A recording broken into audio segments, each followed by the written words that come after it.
आज का ये दिव्य क्रमांक बहुत ही रहस्यमयी होने वाला है क्योंकि आज हम आपको बताने वाले हैं कि महाराज जी के आशीर्वाद से भला आपके जीवन में कैसे आपके काम इतनी सरलता से बनने लग जाते हैं। आज हम बात करेंगे 3 ऐसे मुख्य पहलुओं पर, 3 ऐसे बिंदुओं पर। यदि आप इन 3 बिंदुओं को बड़ी ध्यान से सुनते हैं तो निसंदेह आपके जीवन में महाराज जी का आशीर्वाद से आपके सारे कार्य बड़ी ही सरलता से हो जाएंगे। यूं मानिए कि आपको पता भी नहीं चलेगा और आपके सारे काम अपने आप ही बनते चले जाएंगे। तो इसीलिए क्रमांक के साथ में बने रहिएगा।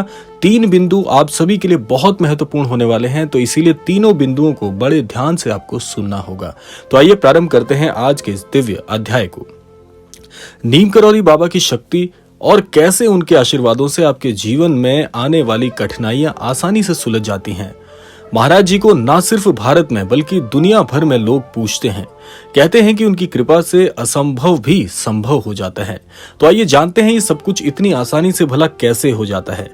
देखिए, महाराज जी को बहुत ही अद्भुत संत माना गया है क्योंकि ऐसा कहा जाता है कि पूरे विश्व में ऐसा कोई संत नहीं हुआ जिनकी शिक्षाएं इतनी सरल थी और इन सरल शिक्षाओं में छिपे होते थे महाराज जी के गूढ़ रहस्य।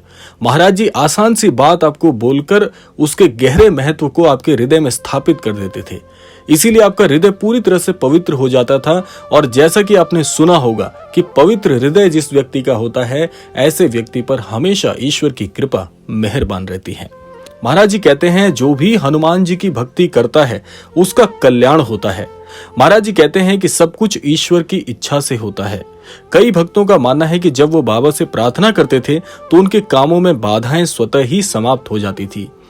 इसका एक आशय यहाँ पर यह बनता है कि यदि कोई भी अनन्य भक्त महाराज जी के धाम में जाता है तो वहां से वो एक दिव्य ऊर्जा के साथ वापस लौटता है।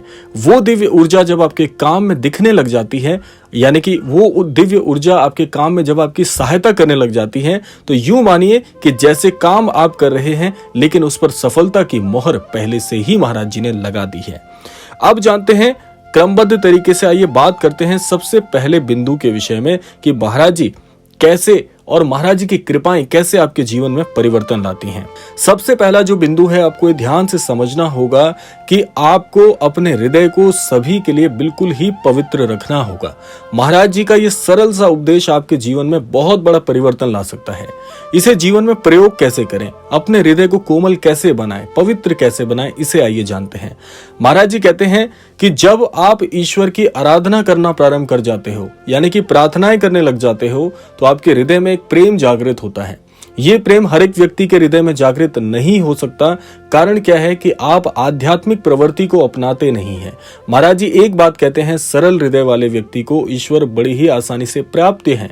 यानी कि आपको एक कार्य करना है कि अपने हृदय को पवित्र करने के लिए रोजाना कम से कम 5 मिनट, 10 मिनट, 20 मिनट, जितना समय आपको मिलता है, कम से कम अपने घर के मंदिर में जरूर बिताएं। बहुत से लोग क्या करते हैं कि आपके घर में मंदिर तो है, कभी अपने घर की पूजा में शामिल नहीं होते, प्रार्थनाएं नहीं करते। तो इसीलिए महाराज जी कहते हैं कि आपको आध्यात्मिक होना पड़ेगा। और इसका कारण क्या है कि जब आप ईश्वर के सामने, यानी कि अपने घर के मंदिर में कम से कम 5 मिनट, 10 मिनट, 20 मिनट ये समय अवधि बिताते हैं, तो आप अपने ईश्वर के सामने पूरी तरह से समर्पित हो जाते हैं। और महाराज जी एक बात और कहते हैं कि जब आप ईश्वर की तरफ एक कदम बढ़ाते हो तो अनेकों कदम ईश्वर आपकी तरफ बढ़ाते हैं। तो सोचिए कि आपके 5 मिनट, 10 मिनट, 20 मिनट देने से आपका जीवन पूरी तरह से यदि बदल जाता है या बदल सकता है, तो ये 5, 10 या 20 मिनट देने में कितना समय लगता है।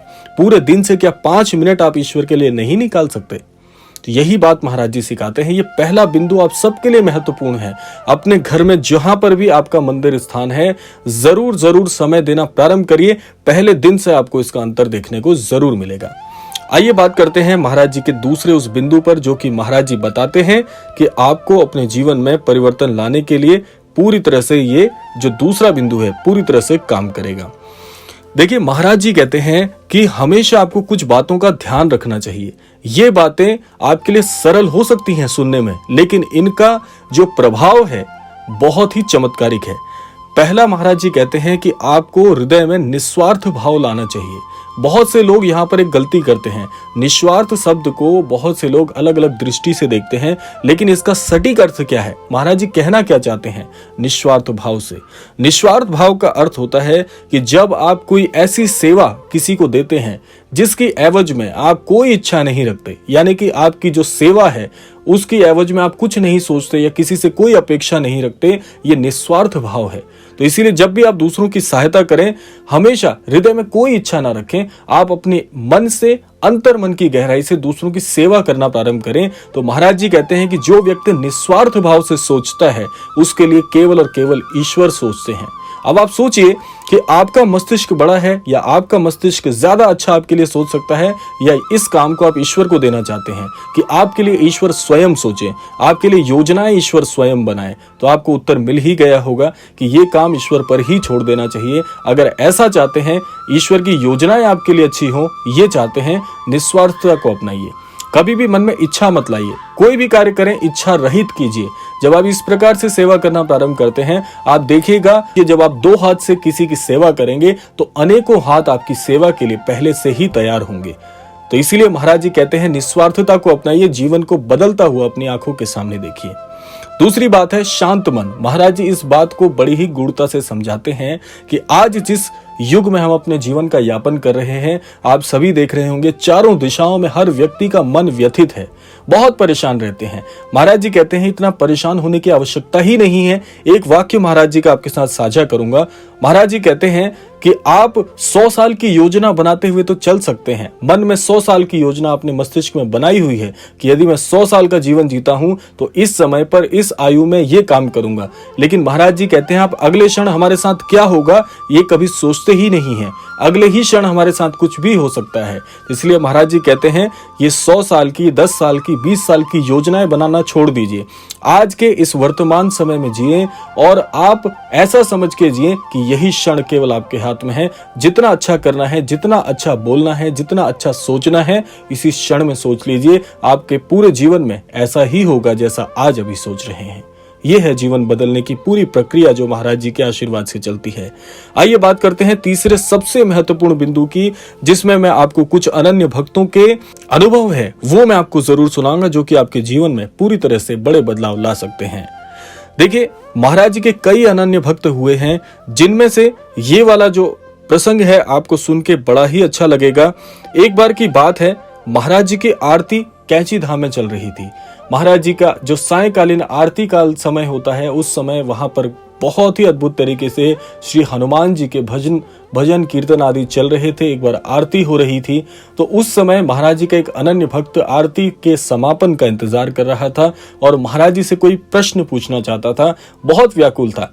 तो होता क्या है कि रोजाना जो आरती होती थी, जो भजन कीर्तन चलते थे, उससे कहीं ज्यादा समय उस दिन लग रहा था। ऐसा इसलिए भी हो सकता था क्योंकि महाराज जी की इच्छा थी। तो जब ऐसा होने लगा तो उस भक्त से रहा नहीं गया और वो उसी आरती के दौरान महाराज जी के समक्ष बैठ गया और महाराज जी से कुछ कहने लगा।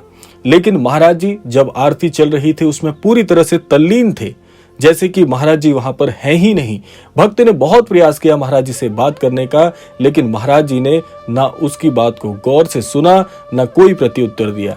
ऐसे में विवश होकर वो भक्त वहां से उठकर जाने लगा। तब एकाएक महाराज जी ने उस भक्त का हाथ पकड़कर उसे अपने पास बिठाया और महाराज जी कहने लगे, क्या तू इतना भी इंतजार नहीं कर पाया कि ईश्वर का नाम लिया जा रहा हो और तू उठकर जाने लगा? यही तो गलती पूरे जीवन भर तू करता रहा। ईश्वर के नाम का जाप हो रहा था, चारों तरफ ईश्वर का नाम लिया जा रहा था, लेकिन तू अपने कामों में इतना व्यस्त था कि तूने ईश्वर के नाम को सुना अनसुना कर दिया।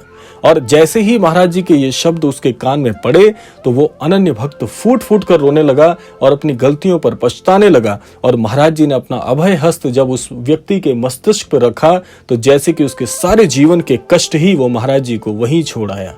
और उसके बाद ऐसा कहा जाता है कि उस भक्त ने जब अपने जीवन में फिर से वापसी की तो उसने कष्ट की ओर पीछे मुड़कर कभी नहीं देखा। इस प्रसंग को सुनाने का यहाँ पर यह आशय था कि आज के युग में भी यही हो रहा है। हम सब चाहते तो हैं ईश्वर की कृपा हमारे जीवन पर बहुत ही अमोघ तरीके से बरसे, लेकिन हम ईश्वर के लिए कुछ समय नहीं दे पाते। क्या हम इतने अभागे हैं? क्या हम अपने पूरे जीवन काल से थोड़ा समय ईश्वर के लिए नहीं निकाल सकते? जब आप ईश्वर के लिए समय निकालना शुरू करते हैं तो ईश्वर आपको इतना मूल्यवान बना देते हैं कि लोग आपसे समय लेकर मिलते हैं। और ये वही समय है जिसकी आप प्रतीक्षा कर रहे हैं, हम प्रतीक्षा कर रहे हैं। तो इसीलिए सोचिए, जब आप ईश्वर के लिए समय निकालेंगे तो ईश्वर आपको इतना मूल्यवान बना देंगे कि ये समाज, अन्यत्र लोग सब आपसे मिलने के लिए समय लेकर आपसे आएंगे। तो आप सोचिए, महाराज जी के 3 बिंदु इतने महत्वपूर्ण हैं। जो व्यक्ति इन तीनों बिंदुओं के अनुसार जीवन में आगे बढ़ना शुरू करता है वो जीवन में कभी पीछे मुड़कर देखेगा ही नहीं। महाराज जी के ये तीनों अमोघ बिंदु इतने अद्भुत हैं कि जो व्यक्ति इन तीनों बातों का अनुसरण करेगा उसके जीवन में निसंदेह बड़े बदलाव उसकी प्रतीक्षा करेंगे। तो ये था आज का अद्भुत क्रमांक। आशा करते हैं क्रमांक आप सभी के लिए फलदायी हो। इसी कामना के साथ समय आ गया है विदा लेने का भी, और विदा लेने से पूर्व समय है रोजाना की प्रार्थना का। यही प्रार्थना करना चाहूंगा कि श्री महाराज जी के आशीर्वादानुसार आप सभी को सन्मति और सद्बुद्धि की प्राप्ति हो और इस संपूर्ण सृष्टि का, इस संपूर्ण लोक का कल्याण हो। इसी कामना के साथ विदा लेते हैं। मिलते हैं अगले क्रमांक में। तब तक के लिए जय श्री राम, जय गुरुदेव, जय उत्तराखंड।